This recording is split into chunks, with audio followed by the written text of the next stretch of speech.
Welcome back, everybody. Today we have Jamie Stenton here from Lilac James, and he's I'm really excited for this conversation. Jamie puts out a ton of content, and it's quite good. You can follow him on YouTube or LinkedIn. He's got lots of stuff there. But yeah, Jamie, welcome to the show. Yeah, thank you very much. Thank you for having me. I'm excited to discuss because yeah, we do a lot. We do a lot with digital marketing and e-commerce sales, but we don't do what you do. We don't touch Amazon or anything like that. We do various other things that'll be interesting to yeah. Yeah, well, and I think that's what a lot of people who click on the show will be interested in is your specific take on this subject, because it's a subject that is more common than you think, like very common in my experience. So picture this. You're an Amazon seller. You've got, call it a $2 million a year business on Amazon where you sell a variety of products. People buy them. They leave you 5-star reviews. They really like your products. You have a website. It's built on Shopify, and you get almost no sales and no traffic there. So the website already exists, but nobody goes to it. And you don't have any advertising channels. You don't have any momentum on your website right now. You don't do any email marketing. And when you do occasionally do email marketing, you'll send it straight to Amazon. So the question I have for you and the topic I want to discuss is like, how would you get started? What does a cold start look like for you? Yeah, so I think the quick ways are to drive traffic there with either Facebook ads or Google ads, basically. These are the fast ways. You can look at things like Mm-hmm. search engine optimization, so getting in the organic section, that takes time. You can look at email marketing, but generally you start collecting people's emails once you start making some sales. Although I guess, do you get the email data when you make sales on Amazon? No, No? zero Yeah, emails. Yeah. so this is the problem. So you kind of have to start generating good traffic to the website in order to enable all of these other remarketing strategies to happen. And, I was speaking to a business just today that we were pitching to. They sell display cases for like Lego and Warhammer and, they do really, really well out of it. About 6-7 million Mm-hmm. pounds a year business. So maybe just under $10 million. And they sell in the US and Europe and all over the place. Mm-hmm. But they have a huge email marketing database, and that's where they, like, when they get new products, new commissions and things like that, that's how they get it out there, because they have a lifetime customer value. They have customers repeatedly buy from them many times over the years, but they're only in that position because they've run advertising for a very, very long time. And they've got good SEO positions and all the rest of it, reputation, referral and recommendation, etc. But unfortunately, there's no real way around it other than you're going to have to pay to Mm-hmm. achieve some traffic if you want to go, if you want that speed to Mm-hmm. transition.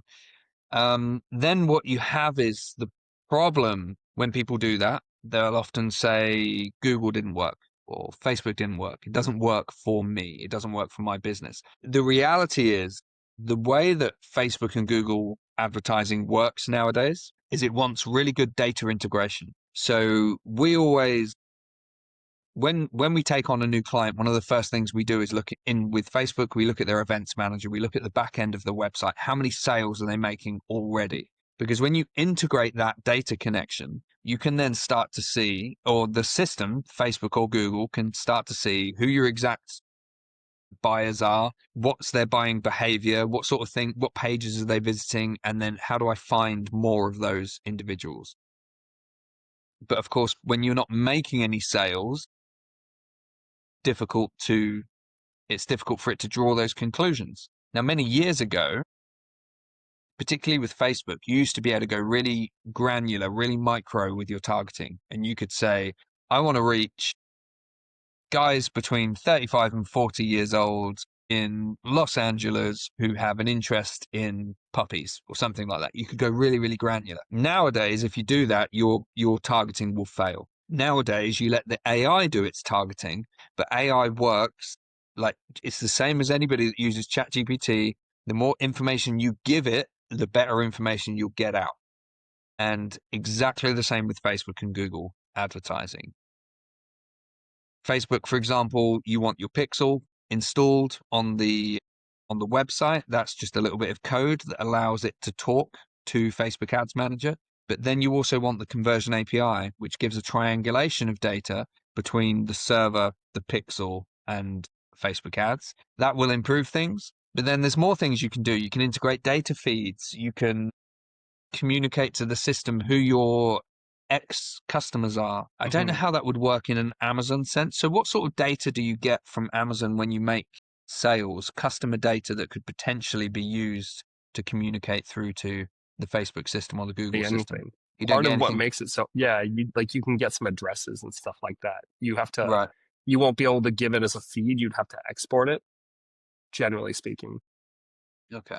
But yeah, I'm always thinking to myself, like, is there some way to start getting good data through to Facebook so that we Mm. can basically, or to Google for that matter, so that we can start to get more traffic onto our website and more traction on our website? Because Amazon really does whatever they can to not share any Yeah. data because they don't want you taking their customers away. They No. want those customers on Yeah. their platform. Exactly. So that's, Okay. yeah. Yeah, that is a challenge. I think so we just started working with a pet food company that does e-commerce, Hmm. and the challenge is now they're well funded. They're a well-funded startup, but they're brand new.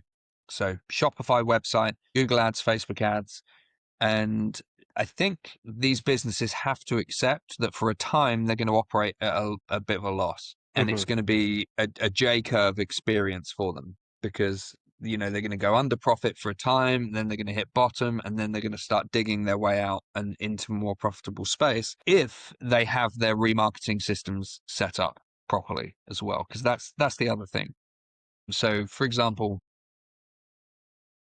we do a lot of marketing for they sell telescopes, astronomy equipment, that sort of thing. And what we realized quite early on was it's very easy to sell beginners telescopes. So that Mm, their beginners range where people want to, spend $200 to $500 on a beginner's telescope so they can see the stars and look at the moon and all of that side of things. Or it might be like a kid's birthday or Christmas present and they're buying it for them, that sort of thing.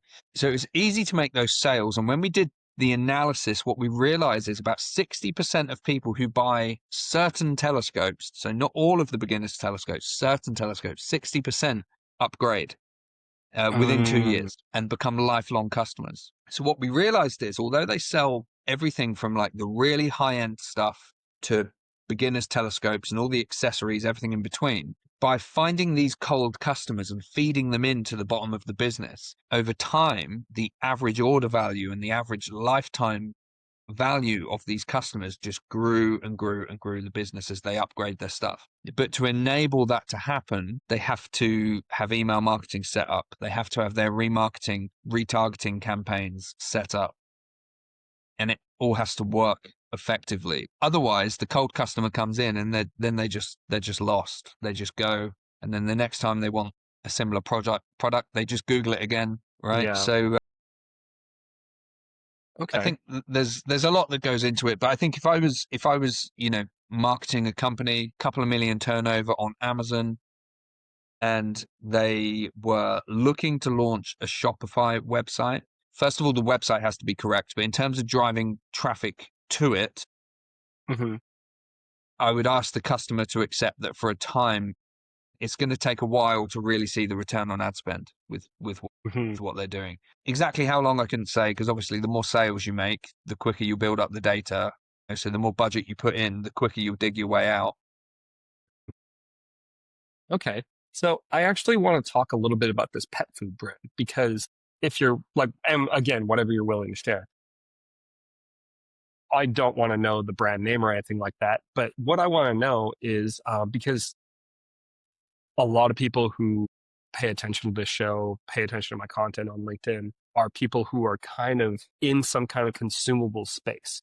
So a lot of the time they have a low AOV product or a low AOV product offering on Amazon, making them a lot of money or making them a lot of sales on Amazon. But that might not translate over to the website side of things because there's no way that you can have a low enough cost per acquisition on Facebook or Google when you are selling, call it a $20 supplement. So what would you recommend a brand like that do? Like, how are you thinking about that? Are you thinking about offers and like selective catalog offering? Like, obviously the remarketing stuff, I think we're going to come back to that, but I wanted to get into the strategy before we get into the tactics. So what do you think about the strategic element of setting things up Yeah. on So Shopify? the way that we're working with that client is around what we call bundles. I don't know if you use that same terminology in the States, but, bundling products together, get X amount of treats and then get some toys thrown in, something to sweeten Mm-hmm. the deal. But also Mm-hmm. subscription models, think about the Dollar Shave Club, and people like that. So, or a dog owner will know roughly, Mm-hmm. because it's all around treats, basically sustainable toys and treats and things like that. Now, not so much with my dogs now because I've got these fluffy little ginger things, but my old dog was a proper dog, and you'd give him a treat and it'd last maybe 2 weeks before he'd ripped it up. So we were just always in the pet shop. But if somebody had got in front of me and said, get a new toy every 2 weeks for Mm-hmm. X amount of money, it's going to arrive on your doorstep, it'll be there when the other one runs out, so they're never going to be bored, then that's going to work. That's going to cut through the noise because you've solved a problem for them. Mm-hmm. And we see people do this with all sorts of things. The thing that we were speaking to the Lego case company around was very Mm-hmm. similar. It was Yeah. all around because they were saying they do so well off the email list, but they need to grow their email list. So we were like, okay, what are your best sellers? Let's really promote the best sellers. And then we had to ask them the difficult questions, which was, these are display cases for Lego. This is very easy to buy from China or whatever. Mm-hmm. Like, what makes you different? What makes you special and stand out?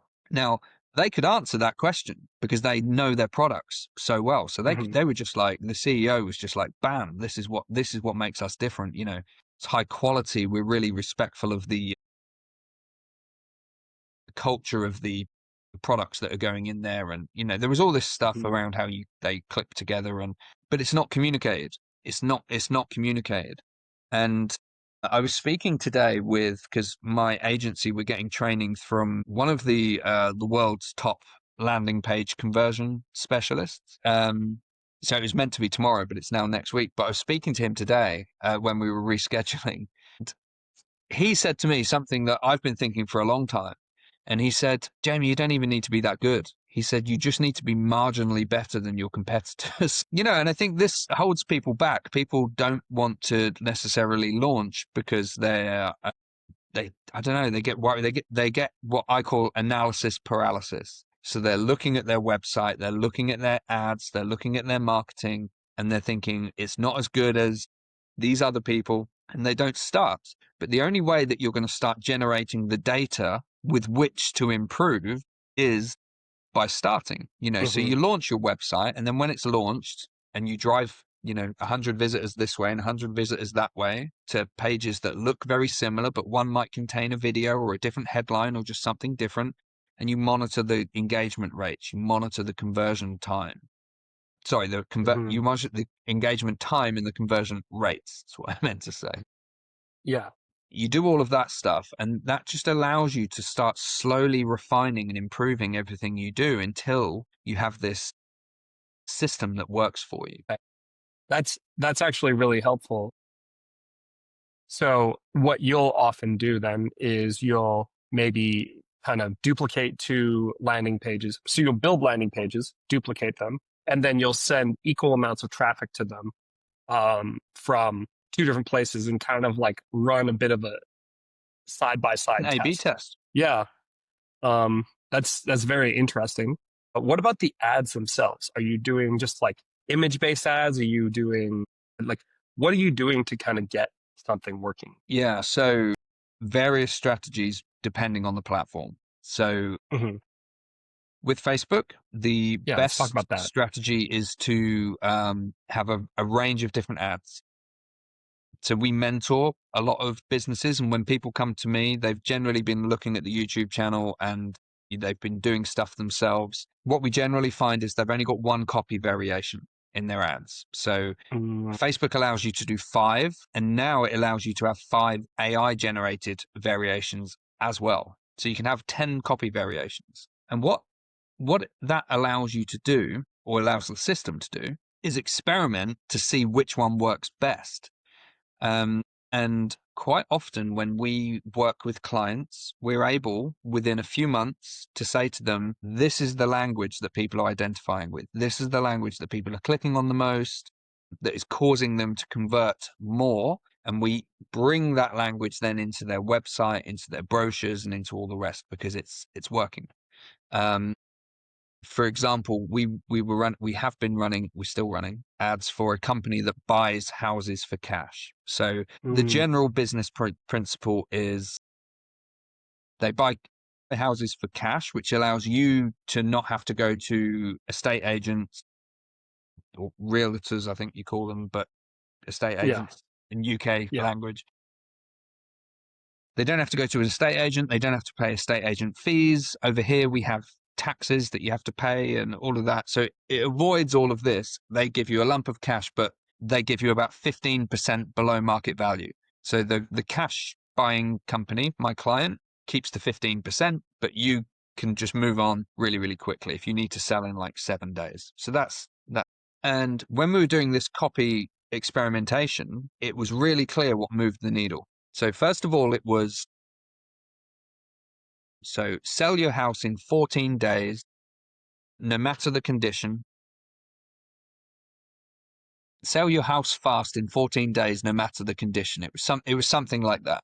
So basically, we're saying to people, don't worry about repairing it. Don't worry about doing the bathroom and, sorting out the garden. We're going to do all that, but we'll buy your house for cash in 14 days.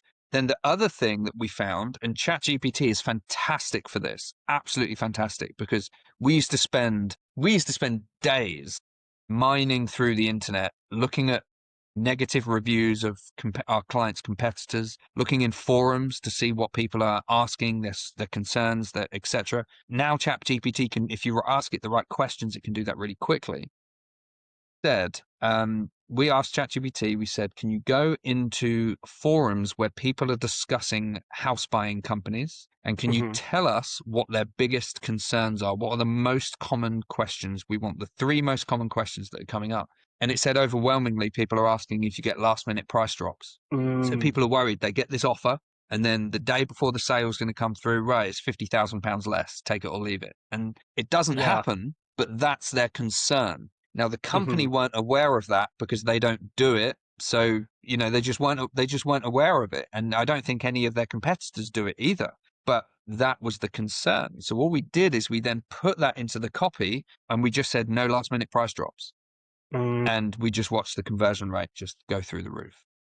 So I can't remember the question you asked me before. I was just sort of went off on a tangent there.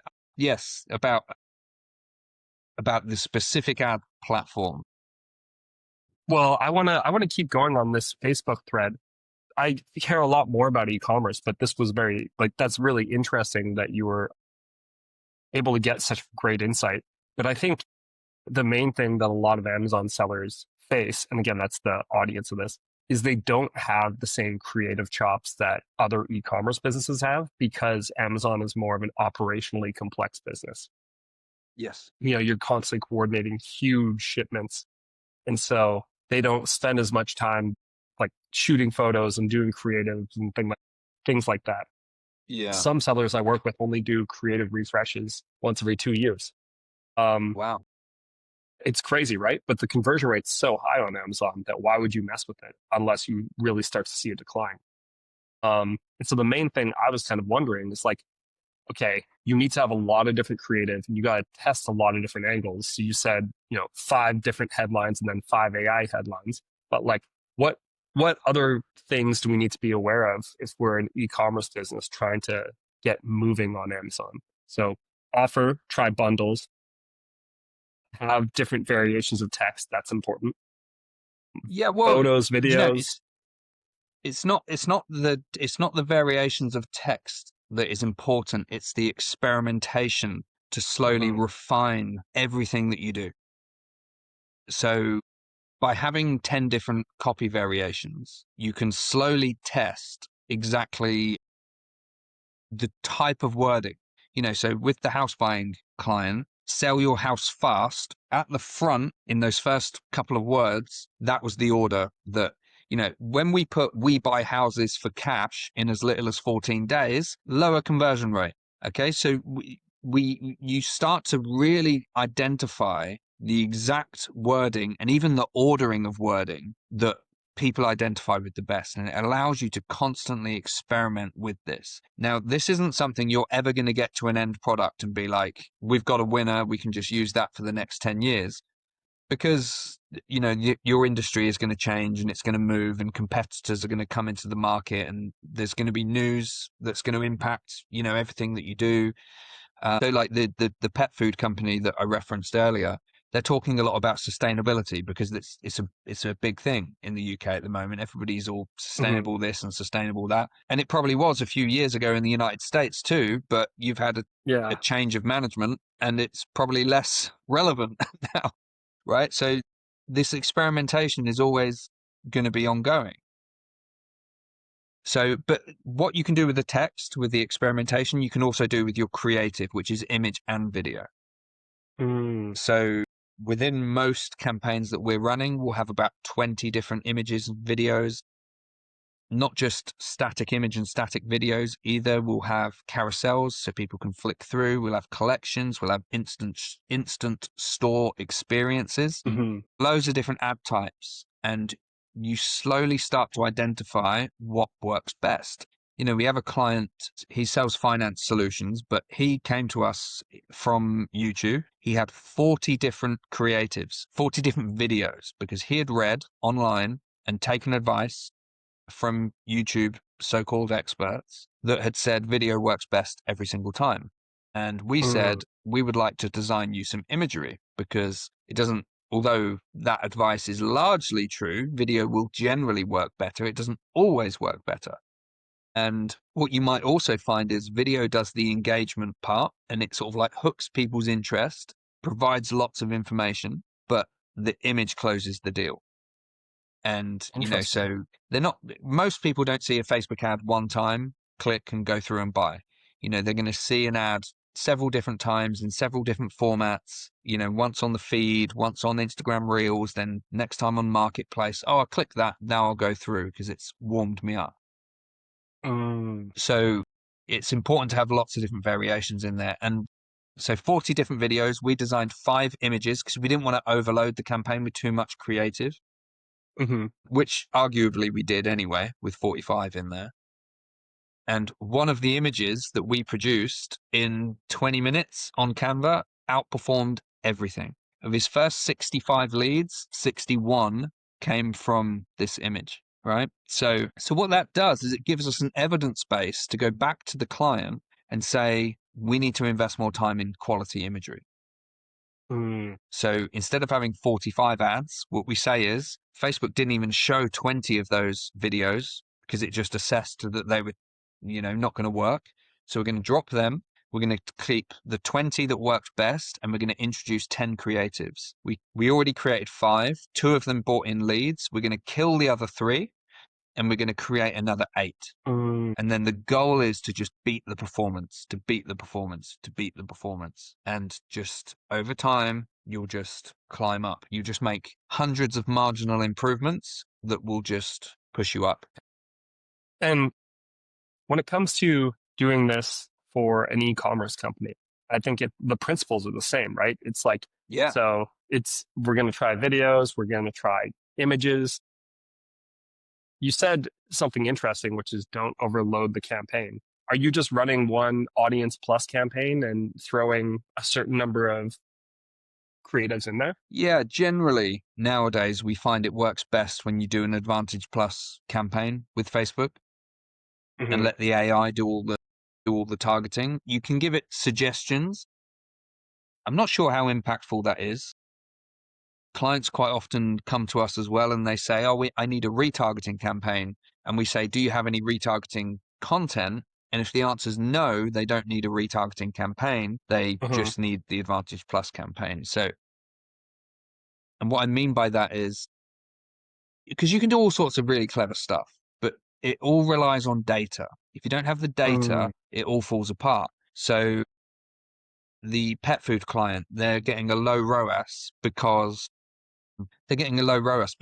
they're a startup. They're not making any sales. They've just, so sales are coming in, but not at a profitable level yet.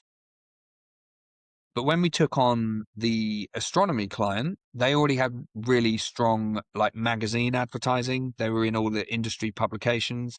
They had good search engine optimization. They were already, turning over a couple of million. So they're making Hmm. lots of sales. So when we integrate the data with Google and with Facebook, it can see who their target customer is and understand where and who to show these ads to.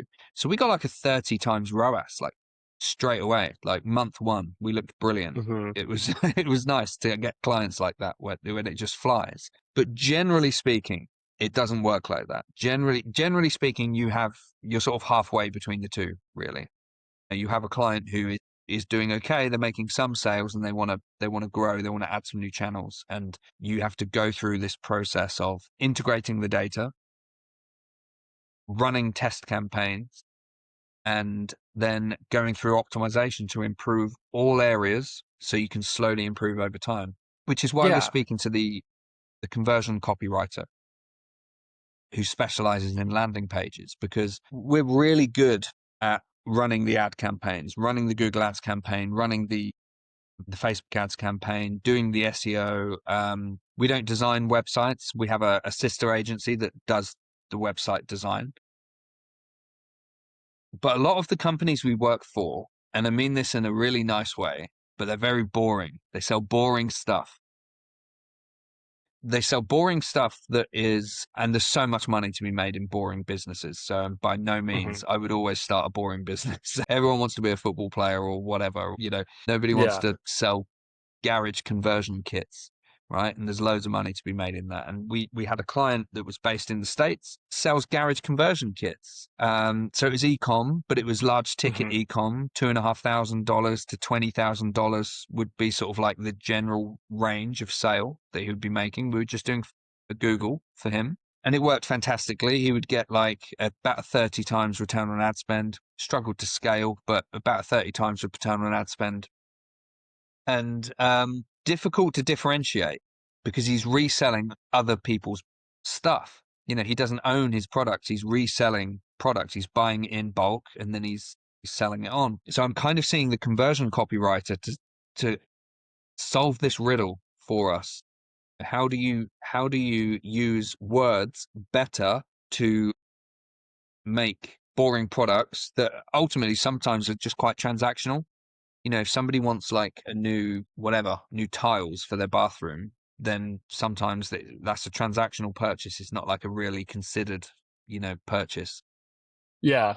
Doors and windows. We just picked up a really big client that sell doors and windows, and they're new into the UK. So it's a European brand looking to break into the UK market. They're looking at going direct to consumer and also business to business. So they'll sell to trades and they'll also sell direct to consumer. Mm. And I've said to them, if we run ads that just say, hi, look at our doors and windows, aren't they lovely? Come and buy them. I said they will just fall into the noise of everybody else who's doing that. Hmm. However, if we run ads that say, use our AI software to see how our doors and windows will look on your home, or our augmented reality software to see how our doors and windows look on your home, Mm. then we're going to start getting some interest because people are going to go out, take a picture of their house. They're going to drag the windows they want to see onto the property. They're going to send that information off to my client. And then a couple of days later, they're going to email back with how their house will look with like a plan. That just opens the door then for a sales conversation so they can make the Hmm. sale down the line. And we do that for an e-commerce client that sells garden furniture. Hmm. The challenge with this was people see a Facebook or Google ad, they go to his website. His website's fine. It's not on Shopify, unfortunately. I wish it was because Shopify makes everything so easy. but they go onto his website and it's difficult from pictures and videos to assess how large the items are and if they will go in the space that the customer has in mind for them. Mm. So it did just come down to understanding that customer psychology and how the customer journey works. Because what they were having to do is look at the sizes of the products, Mm. go into the drawer, get the tape measure out, walk out into their garden, measure, think, yeah, it does fit, and then they've lost the web page, and then they do the Google search again, and who knows if they come back into you or go to a competitor. Can they even remember you? Potentially not. Yeah. So instead, what we did is we found, now this was an off-the-shelf solution. He just had to buy the license for this product, and it was expensive, but it has increased conversion, is an augmented reality. So now, where's my phone? Now what they do is they get their phone, they hold it at the part of the garden that they want the furniture to go, and on the screen it will show them how it fits, and they can twist it around, they can zoom it in and out, and the AR will figure out if that product fits in that space. So although this software costs him about £5,000 a year, so maybe $6,000 a year, so it's quite expensive, it just greases the wheels towards sales. It gets ahead of the customer pain point that they're suffering, and it just solves the issue, just makes it easier for them to click that buy button. Yeah. That's very creative. I did not even consider that. That's really great. Yeah, it's all out there nowadays. There's a new AI. I get people messaging me about new AI things every day, and I ignore most of them, and but that kind of does bring on to a wider point of I guess when you're marketing on Amazon, people are looking for what it is you're selling. So it's similar more to Google advertising in that respect. Somebody searches for something, you get an opportunity to get in front of them and make the sale. They still have to decide who they're going to go with, though. So you still must have a way of making your product stand out. And I know creative's going to be a part of that. But I guess Mhm. Amazon takes a lot of the risk away in terms of refunds and things like that. Yeah. So if you think about it, it doesn't really matter what it is. If there is an option to buy it on Amazon, a big portion of consumers will buy it on Amazon instead. And the reason for that is just Amazon spent 30 years doing everything they possibly can to build up amazing reputation with the customers, fast shipping, returns that's simple and easy, you can trust. Like all that kind of stuff is just like really, really built up with Amazon. And so, yeah, it's one of those things where you need to accept that Amazon is a comparison shopping platform. And then once you Yes. do that, people will show up on that platform and decide which one is best for them. But what a Yeah. lot of people have a hard time doing is introducing a concept to somebody who is not currently searching for that product. And so that's a lot of the stuff you've been talking about has been so interesting to me because Yeah. And I think I often describe it to clients and I say that Google is demand capture, same as Amazon. You're capturing the demand that exists, but yeah. Facebook is demand generation. Google is demand generation too, because you can advertise on YouTube, and so it can do it. You can be really creative with that. But generally speaking, that's how it is. Google, Amazon capture, Facebook will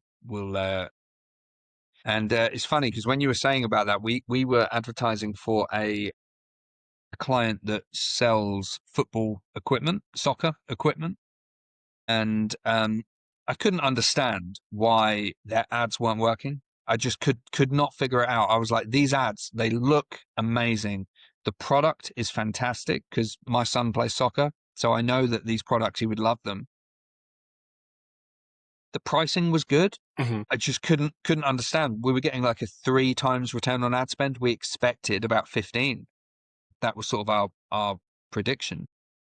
And turns out the products are on Amazon for exactly the same price. But if you're Mm-hmm. on Prime, you get free delivery next day. Mm-hmm. And through their website, it was £5 in 3 to 5 days. And that was all it took. That was all it took. So I've no doubt that the Facebook ads generated extra sales. But what I Mm-hmm. think we did is drove people to their website. Then people go to the top of the browser and they Google for the product. Amazon listings come up on page 1 of Google. They click that, they buy it through there because it's £5 cheaper. and it arrives the very next day. So I can assure you that's what happened. And I'll tell you how to get the data. There's something called search query performance. You can go into it and it'll show you exactly week by week what happened. You can look at the week that you turned on the ad spend and you'll see a huge spike in the amount of searches for that search term. Uh, Yeah. wow, I So didn't know. yeah, yeah. Amazon guys have been harping on about this for a long time because it's like, yeah, you start turning up Facebook ads and suddenly your sales start doing really well. Yeah, One of the and this is things what he we said generally, yeah, in the one in of the the things we discovery recommend phase is, with yeah, him. don't do that. He said, look, we can't get people to buy through our website.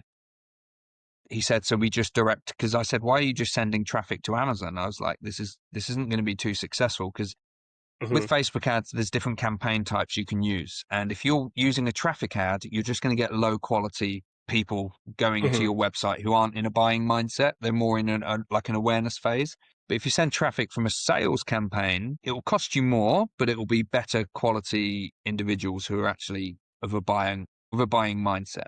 And we'll have all had Hmm. that experience where you're looking for something. You're looking for a pair of hiking boots because you've got a trip coming up in 6 weeks. And then every time you Hmm. go on Instagram and Facebook, because you've Googled it and you've gone onto a couple of websites, but you haven't bought yet, it's all you Hmm. see. You just see these hiking boots, and carousels Hmm. and all sorts. And that's really interesting. I didn't know about that. So that's actually a good way that you could still drive the traffic from Facebook to your website with the pixel and everything there, but you can actually see then the performance within Amazon as well. So you get a better overview of your true return on ad spend. So well, I've learned a lot today. Yeah. Thank you for that. Well, no problem. If you if you drop me an email, I'll send you exactly how to do it. It's Yeah, incredibly that'd be useful. great. One thing we tell our clients if they are coming to us and they're looking to get started on Amazon, often what we'll say is make sure the things you list on Amazon are not the same as the things that are on your website. Because if you have different offers, then you can have different reasons for people to buy off your website and off of Amazon. So that's something that we did with a makeup brand. And we don't take a lot of makeup brands on because Amazon's not a great place to sell makeup, in my opinion, due to the nature of conversion rates on Amazon, but it's something that we advised them to do, and it actually worked. They spent a lot less money on ads because they had just products that weren't available anywhere else on Amazon, and so that was highly effective. Yeah, definitely. So No, I like that. yeah. So when it comes to, I want to recap a little bit because we are going to wrap up in just a minute. But you're saying a few different things. One, obviously, you want to make sure you're feeding these platforms as much as you possibly can. Any data you have, everything you can give them is useful to them. So that's really interesting. And that's probably something that a lot of people who have tried Facebook and not had it work, that's probably something that was a big factor. The second thing that you're saying is it's going to be a J curve. So expect to lose money in the beginning and then cross over at some point because what's going to happen is you're going to be able to get enough data to know that you're going to be able to learn. Third thing I remembered is remarketing systems. You need to have them or it's not going to work. And fourth is you need to do a lot of creative testing and many, many iterations of creative testing to go from something that kind of works to something that works a little bit better than the first thing. And, and then finally is make sure you have something interesting to say in your advertising. Those are the things that I'm Yeah, I noticing. think the final one is, well, I guess it comes before everything else, but it's Mhm. around understanding your consumer's psychology. What Mm, really irritates them about your industry, your competitors. What are their big concerns around your industry? So, like I said, with that house buying company, it was around getting last minute price drops. With our garden furniture company, it was around postage and packaging costs. People were just like, well, I'm going to buy these huge items. How much is the postage and packaging going to sting me? I'm already spending £2,500 on the furniture. I don't want another 500 on postage and Mm, packaging. So all we did is we put free postage and packaging. So he just absorbed that cost, added a hmm small markup to cover it on the overall price. So it's that hmm classic thing, isn't it? Whereas it's like $100 and £10 postage and packaging, and people are like, "Oh, no thanks," or it's $110 free postage and packaging. They're like, "Yay!" But Yeah. it works. It really, really Yeah. works. It's just understanding Yeah. what these barriers are and getting hmm ahead of that with your copy and your creative and your landing pages. hmm Okay. That is really helpful. And if I was a better interviewer, I would have made you talk about that first.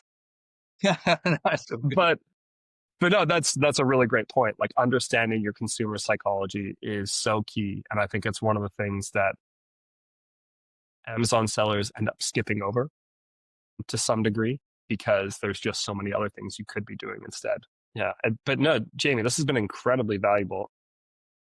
I think anyone who is really interested in exploring this type of work, like you've given them a true crash course in how to use Facebook ads to grow a brand from 0 to 1. So thank you for being so generous. Where can people find out about you on the internet? Yes, I mean, they can find me on YouTube if they just Google my name, or they can visit my company website, which is just lilacjames.com, or LinkedIn. Just find me on LinkedIn. Happy to connect with anybody. Just let me know why you're sending the connection request, because I get about 10 a day from people trying to pitch me all sorts of nonsense. Mm, Just say, "Hey, I saw you on Sean's podcast," and I'll hit that accept button straight away. nice.